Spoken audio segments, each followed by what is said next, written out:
Today I'm going to show you how to remove the rear drive shaft on your 2013 Honda CR-V all-wheel drive version. I'm trying to troubleshoot a very nasty shake in the whole car at highway speeds.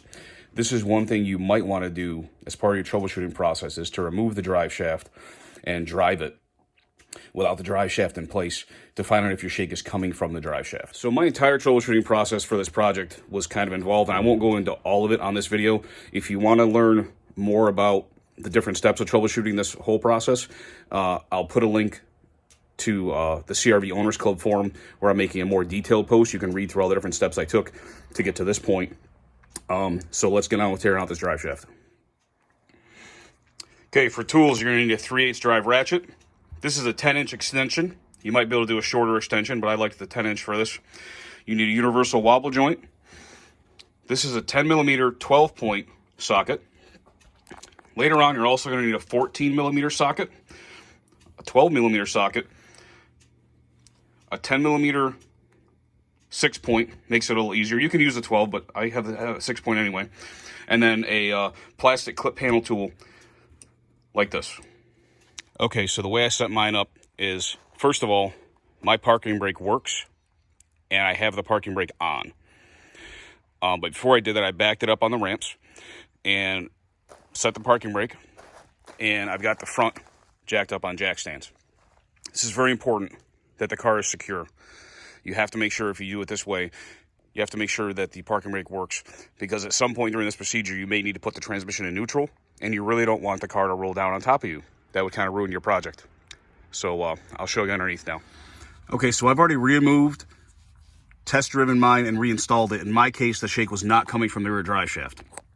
However, I'll show you what you need to do to remove yours. So I'm looking to the back of the vehicle, underneath it. What you can start with, start by removing these 4 bolts. These are 10mm 12-point heads. You can remove all 4 of them. You can use a long 3/8 extension with a wobble. Then what you can do, come back here a little bit further. There's a brace here. Not really a brace, I call it like a safety strap. And if you don't remove this, or at least move it out of the way, you won't be able to get the drive shaft down later. So these are 12mm bolts. There's one right up here too.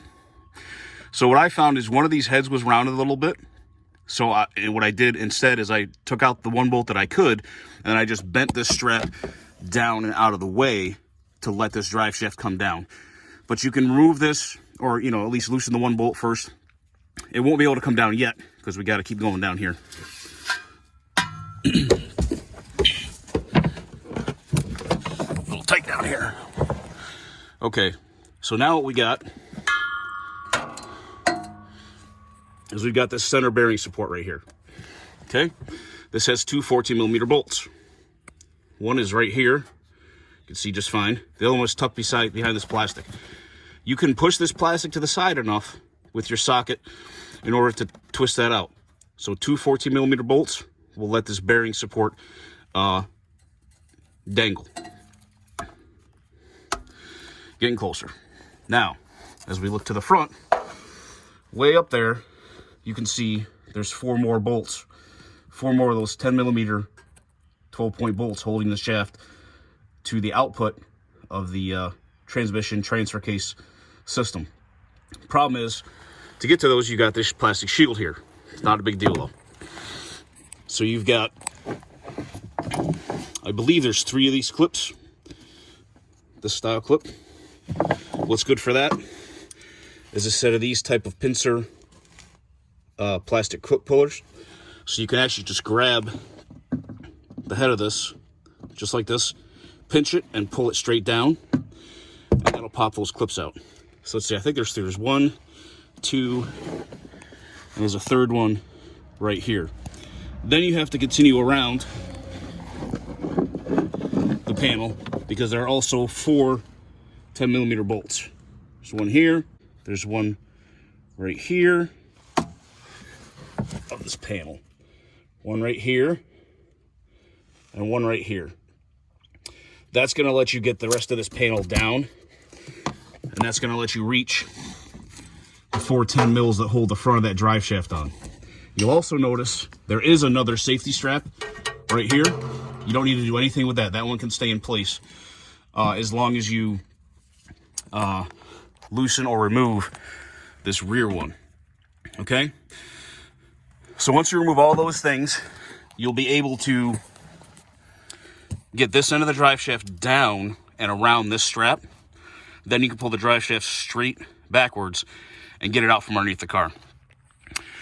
Then when you take it for a test drive, you want to diagnose if the shake is still present.